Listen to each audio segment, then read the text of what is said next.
Good morning, good evening, good day, everyone. This is Luda Kopikina with GAI Insights. Welcome to Daily AI News Review, where we rate articles, today's articles, essential, important, and optional, helping you navigate through the barrage of news that happen every day in AI. Today, we have John, Tim, Ankash from our regular crew, and a wonderful guest, Vinay Gidwani, who is the Chief Product Officer at One Digital, one of the leading firms in strategic advisory. Welcome, Vinay. Okay, so you can follow us with the articles at gaiinsights.com/articles. And please comment and tell us whether you agree with what we are giving as ratings. All right, let's proceed to the first article, please, Ankash. Good, thanks, Luda. So the first one comes from Google Cloud, and it talks about how enterprises can scale enterprise search and agent adoption with Google Agent Space. So Google is having its moment.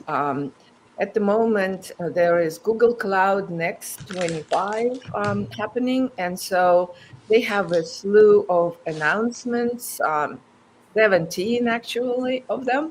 And this is one of the major ones. Tim, what did you think about this? It's interesting, and but I have to say I think it's optional for the AI leader, unless if you're a Google shop and you're completely Google, then this is probably important. It's really a lot of support infrastructure and some agent technology. It's good. It seems good, but it's just a big product announcement, which there are going to be a lot of this week because Google's having their thing, as we see when Microsoft and Amazon similarly had their big weeks of developer and product launches, conferences. So it's a big deal from that perspective. But honestly, there's nothing really super exciting in here. It's just a lot of stuff that will be helpful, I'm sure, in creating agents and rolling them out. Mostly on the infrastructure side. A lot of this has already existed. They did add a few new products, but there isn't anything about usage in them or adoption. There's a couple of quotes, but nothing significant. So this is early days. It's a product announcement. I would give it an optional. Okay. Optional rating. Do you agree, Vinay? Yeah, I agree with that as well. I think, in fact, it's kind of a little bit late to the game for Google with an agent platform. If you look at what Gemini was capable of doing, and you try to use Gemini versus ChatGPT for custom agents, it was solely underfunctioned. With the agent space, I feel like they've caught up a little bit. And Tim said, if you're a Google shop, it's an important step forward. But like everything from Google, it's tough to sort of standardize your enterprise on their technology and their software layer because they sometimes don't commit as much time to it on the enterprise side. So it's just good to know that's going on, but I'd be wary about doing a lot of stuff with it. I see. Yeah, it's a good point too. This is a lot of catch-up stuff. Most Yeah. other vendors have this already. Vinay, could you come a little closer to the microphone when you Oh, speak? sure. Sorry That about would that. be great. Yeah. John, do you agree? Optional. Actually, I was leaning to more important, or I don't know, maybe even essential. When a major vendor, it did come out in December, so I guess that's old news in that sense. Not a lot of new news here, but major vendor, there's a lot of, if you go in their, agent marketplace, you get a fair amount of agents in there being, being promoted by everybody from Wipro and Deloitte to hardware providers, HCL software and so forth. I don't know. I can live with optional. I thought of it more as important. Okay. So we have several articles. So maybe since it was introduced earlier, and it's nothing really new in this particular article.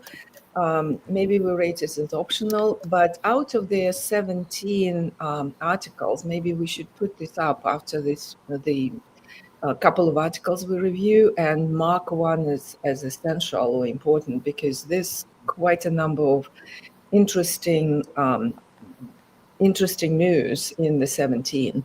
So, okay, well, let's rate this optional and proceed. And maybe the next one will be more important in that sense. Ankash? Yes, Luda.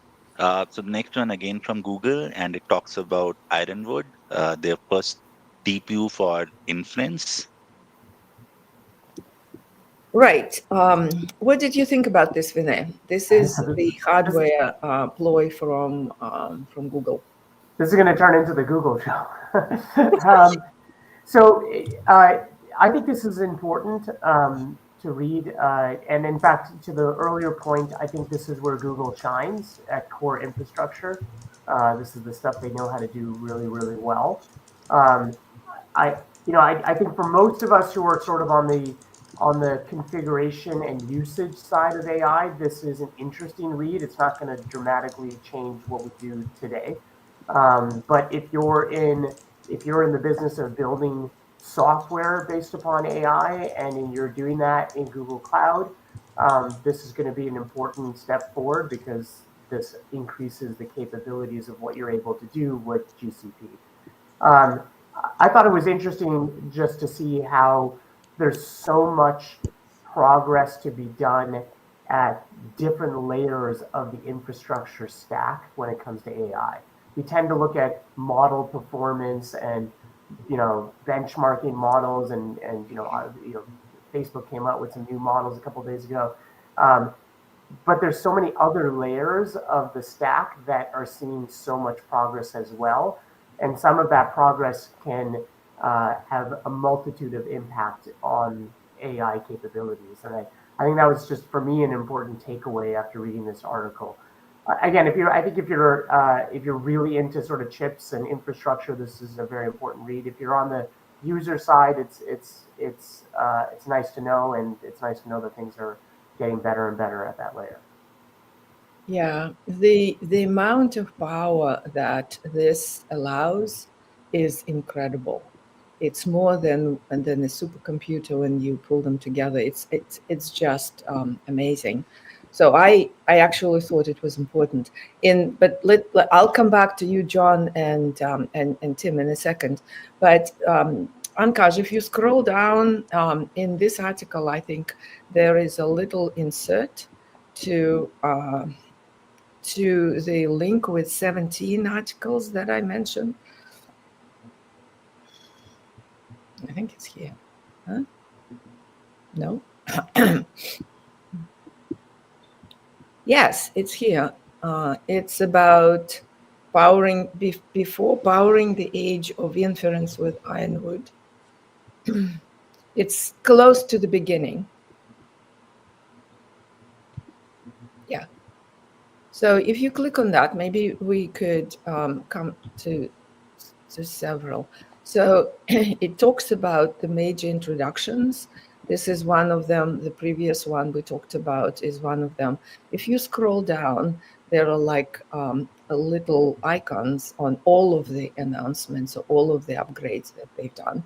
One of the interesting ones is actually at the very end. They introduce A2A infrastructure for agents. And that is a platform on top of MCP protocol that we talked about yesterday and marked it as essential. So this is an advance of the MCP that's becoming a standard. So to make agents distributed, secure, and interoperable, and also localized, right? So I was really excited about this one. Maybe we dive into this next time or tomorrow. But this is a pretty comprehensive way of Google putting together a slew of various advancements that I think is important. So maybe to add to your important in there on this article is other things that they're putting in the stack from hardware up to say, look, this is worth a note for sure, if not essential. So now, John, what did you think? I was going to do the TPU thing important. I think the agent-to-agent thing is essential. Obviously, the Google's focused heavily on inference with the Ironwood stuff, and that's where the action's been for the past 18 months or so, in terms of the differential improvement. So yeah, I think at least important. And to your point, I think we should separate out the A to A protocol stuff. But do it tomorrow. Yeah. Okay. Yeah, I mean, I think the thing that's amazing to me is just how deeply it's like back when when they were first creating the first list machines and things like that. The providers are actually getting down into the hardware in a deep way and having lots of competition, which I think is a great thing. Yeah. And I agree with Lucinda. It's amazing how many partners they've been working with. And not for now, but we probably should have a learning lab on how different IT leaders need to commit to, or not need to consider which environments they're going to get their folks up to speed on. So Vertex, Bedrock, so forth. Okay. Yeah, thank you. So, Tim, we are rating this particular one important. What do you think? Yeah, I give it an important. I mostly just because it's good for people to read about the hardware advances every once in a while, and the pretty good advances. I mean, they're getting an enormous improvement in compute power at half energy, which is, to me, the single most important thing is they cut the energy costs in half. So again, for Google people, it's especially important, but you have to remember there's still a tiny fraction of the chip market. They do it for themselves. They install them in their own hyperscaler environments. It's not clear to me. I did a little bit of research and asked the robots, how does this compare to the Blackwell? Not that favorably, actually. So when you look at Blackwell clusters, they're at least as powerful, quite energy efficient, faster interconnects, and a little bit cheaper. Other than that, it's all the same. and of course, NVIDIA has the software stack. If you're going to use TPUs, you have to use Google's software stack. So there's a whole lot of issues in terms of market penetration. But the Google people will make use of it, and it's good to see the competition. And if it really at some point, at least it's competitive with the high-end NVIDIAs, so it's an option for people. But there's a cost to using these other environments. So Google will use if they use it for their partners, and Anthropic's a big partner of theirs. But I wouldn't expect big shifts in market as a result of this. Yeah, no, because Google will have to crawl their way into enterprise that they are doing actually quite successfully, but they're a small share for sure. Okay, important it is. Let's proceed, Ankaj. Okay, the next one that we have for today again comes from Google, and it's about the updates on Vertex AI. Right. John, what did you I was going to give this an essential. I mean, this is Vertex AI has now got as they claim, and I think they're right, that it's the only environment that has all the different modalities of models. So if you want to do voice, it's easy. You go to video, text, and over time we'll be adding other kinds of modalities, whether it's chemistry or materials and so forth. But I think that like a major vendor here, I know is their week, their conference week. Hence, we're getting all these announcements. But I think this notion of going to, it reminds me of when the integrated software packages came out in the personal computer. We had word processors plus spreadsheets plus PowerPoint, that kind of thing. So I think the ability to commit to an environment is going to be a big deal both for end users and for IT departments. So I was going to give it an essential. Okay. Vinay, what's your thoughts here? I think it's essential, and it was sort of a little bit reminding me of the Steve Jobs next to Pixar thing that happened. If you look at that story, it was all about a single entrepreneur having a technology vision that totally transformed the movie industry, right? And in this case, we're looking at a widely available, ubiquitous technology company building the core infrastructure that's totally going to change the entertainment industry. The difference being that in the next to Pixar case, it was a pretty proprietary jump into the market, right? Where Pixar had a tremendous leading advantage when it came to the production quality and what they were able to do. And then it took, a decade or two for everybody to catch up. This is totally different. This is like saying now everybody can produce high quality entertainment out of their own imagination. So I think it's just really fascinating that you see Google doing chips, you see them doing software layers, and then you see them disrupting markets like this. And I just thought it's just an interesting sort of thing that's happening. I'm glad I'm not in the entertainment industry and in the production industry. I'd be either excited or freaked out, but I think this stuff is really, really cool to see. Okay, Tim, with your critical hat on, do you agree with Essential? I wouldn't, but I give it an important. It's again, it's a product announcement. I have a lot of trouble getting super excited about product announcements, and it's a sort of a catch up for the most part. Yes, it's integrated at a certain level, especially for developers, but it's not the top in any particular category. The voice is better, I think, at Sesame and even at OpenAI.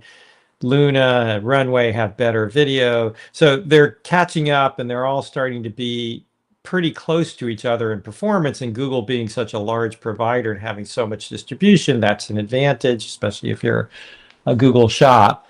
But there's nothing over the top here in terms of better performance than has already been available in the industry, other than that it's all in one platform, and that's important. Yeah. Okay. I will go with Essential, Tim, because I think if you step back from these three articles and actually look at what Google has achieved, what they have on the platform, from hardware to all these for the agent environments and the like, with the now music generating from text, it's amazing. So it's starting to look like a comprehensive platform, and I think that we need to grant it to them. So at least one of the articles I think should be Essential. So this one. Okay, let's proceed. Essential it is. Let's proceed, Ankash. Next one is a case study from VentureBeat, which talks about Wells Fargo's AI assistant. Yeah, Vinay, it's a use case. What did you think about this one? So I think this is totally essential.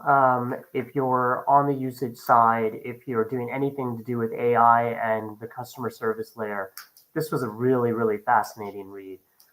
Just the sophistication that Wells Fargo has taken here to set up as they talked about, a poly model, poly infrastructure kind of platform to do this. It's a little bit, it gets into like, okay, this is a Google announcement as well, because it's obviously very bullish on Gemini. But at the same time, though, there's so many interesting things in here that they're doing that I thought was really fascinating. So, kudos to the Wells Fargo team for making this happen.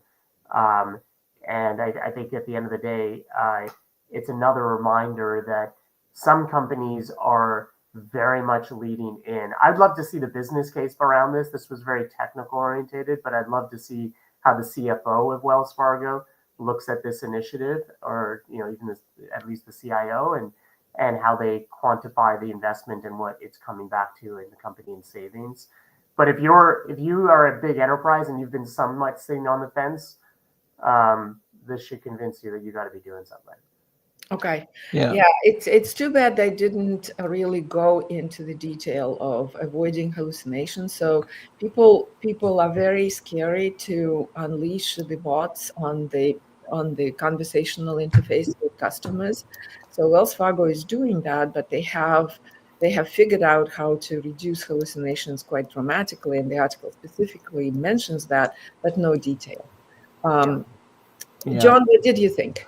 Yeah, I thought it was essential as well. You know, Vinay, I did a model for one of our clients where, if you take the fully loaded cost of a call center operator in the United States, it's about $75,000, you know, and minimum, and you you can buy a lot of tokens for that. So I think the kind of numbers at the top level, you know, even if you make massive assumptions about token consumption and so forth, and amortization of the actual creation of the agents and such, with very, very small differences in labor productivity in a big call center, the ROI is massive. It's like, you know, 1 to 5% productivity would swamp, you know, even a big development budget. Yeah.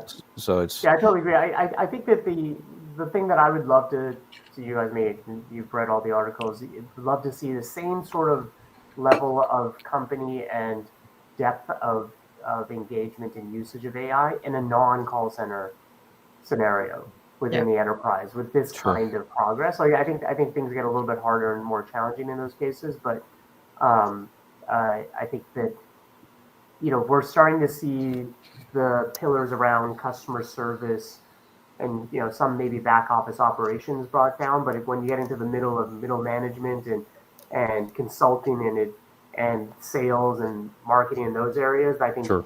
seeing similar sort of progress there would be amazing. We're obviously trying to do a lot of that at One Digital as well. Yeah. Yeah, I think a lot of the challenge is going to be, and it'll be the measurement of output, because in complex attribution, and I did a lot of work to really, my thesis work was actually on taking the intervention of technology and trying to really attribute it to an outcome. And most of the time, when you get out of places like call centers, like when you say, you know, sales, for example, if you have a complex sale and you got more than, you know, 2 or 3 people involved, attribution of productivity to the technology can be challenging. You can do it, but, you know, it took me a couple of years I can tell you about to actually come up with a design where you could do that. And then to do a field experiment longitudinally with 4 different financial services companies, and it's hard. Yeah, it is hard. Okay, so we need to proceed. Tim, okay with essential? I absolutely agree. This one is essential. As stated, I wish they had given more ROI data, but I'm with John. It's clear there's a big ROI here. It's really, you got to be building your own models, but it shows you the power of building your own models. And there's clearly a market opportunity for creating a sort of what we call a partial solution here that does a lot of this heavy lifting for small and medium-sized businesses. It would let them have this kind of full range of model selection, and in particular, the use of this filtering before and after using the models. It's a really big deal to protect privacy and I think make organizations more comfortable. Yeah. Okay. Essential it is.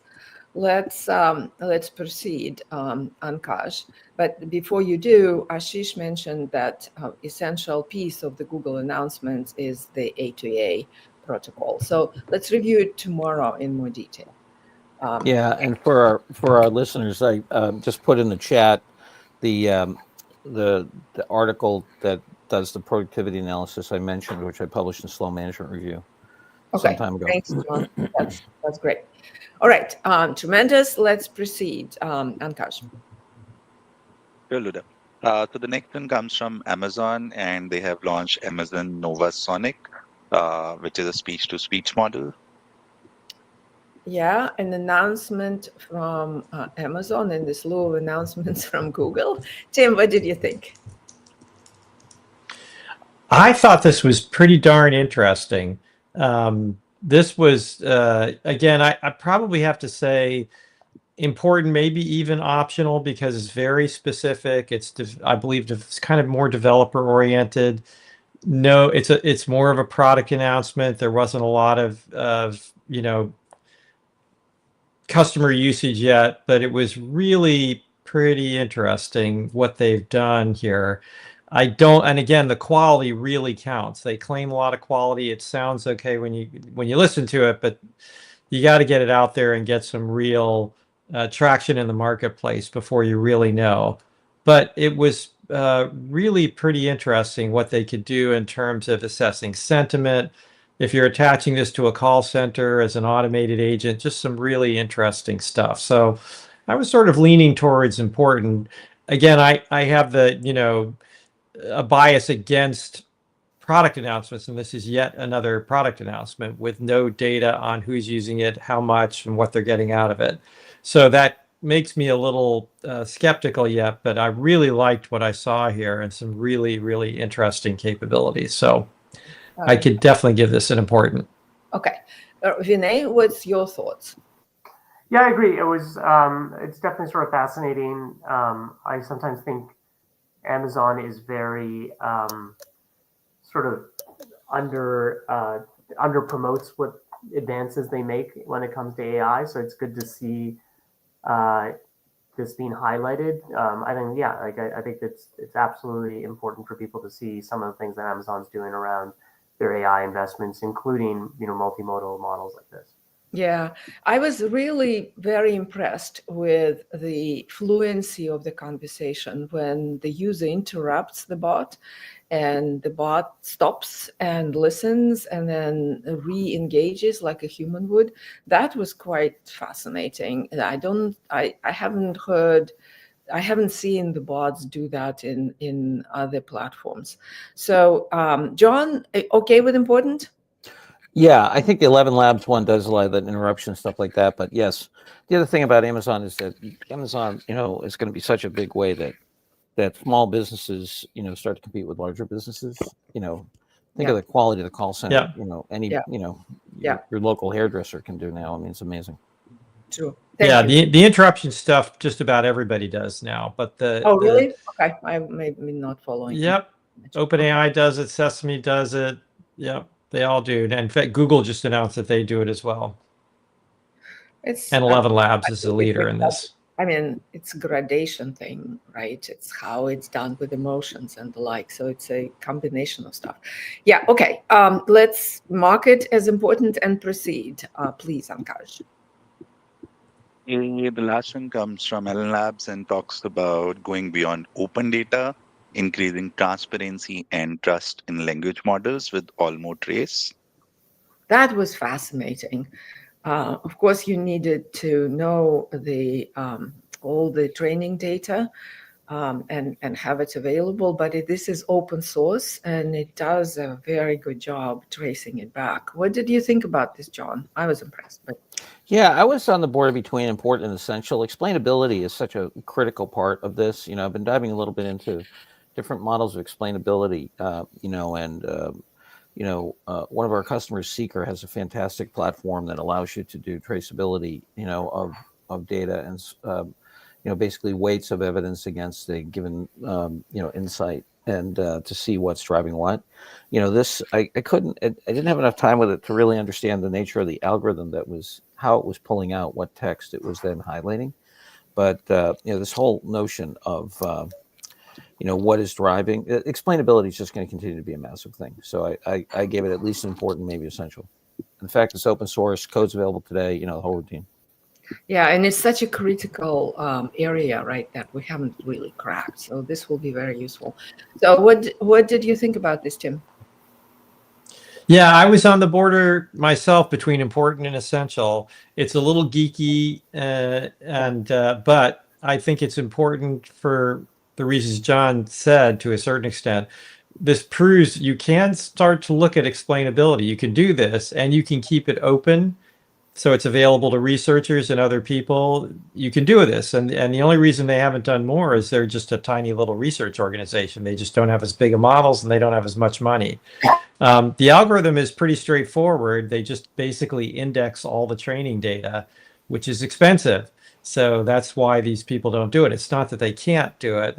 But when you have trillions of tokens, trying to index and find the data that matches, you have to sample, you have to do some math to try and simplify it a little, because you can't literally search every piece of text and every piece of training data, but they do a pretty good job of surfacing the important bits and finding exact matches. So I think, again, if you look at the hardware advances like we were looking at earlier, I think it will be possible to completely reverse index these things and then just say, well, here are all the pieces it came from. The question is whether they want to do that. And I think most of the commercial institutions don't, because they don't need to, and it's expensive. Yeah. Okay, Vinay, important or essential? I think it's essential for everything that you guys talked about, but I also, if you don't know the organization behind this, this is Paul Allen's foundation and the work that they're doing. And I think the important takeaway is that as we just had a whole conversation about monster commercially profit orientated companies doing amazing things, that there needs to be the counterbalance of organizations like this that are building the systems to hold the AI in check, to give us the tools as humans to hold the AI in check. And I think that balance is probably out of whack, as you would imagine, because these organizations don't have the funding to battle the bigger guys. But you can imagine there that in a different political climate, you can imagine regulation stepping in and saying that these kinds of technologies need to be bedded into your AI for it to be used. Yeah. And traceability, security, privacy, all of those things are so important, and it's good to see some standards being developed, or at least the beginnings of some standards being developed in that area. Okay, wonderful. Essential it is. Kash, if you can give us the scorecard. We're running a little bit over the hour, but we have quite a day today. It seems like we have 3 essentials, 2 importance, and 1 optional. And we'll review the Google A2A protocol tomorrow. Right? Yeah, that's correct. Any news announcements? Anything, Paul? Oh, I'm sorry, John, Tim? Yeah, just super excited about our participation in the MIT Imagination in Action event, which will be next Tuesday at the MIT Media Lab. Paul and I are both going to be on presenting some things, and just a fantastic thing as John Warner normally does. So anybody who is coming, hope to see you there. I'll be there. Thank you. Vinay, thanks for joining. Thanks for your comments. Much appreciated. Tim, thank you. And we'll see you tomorrow.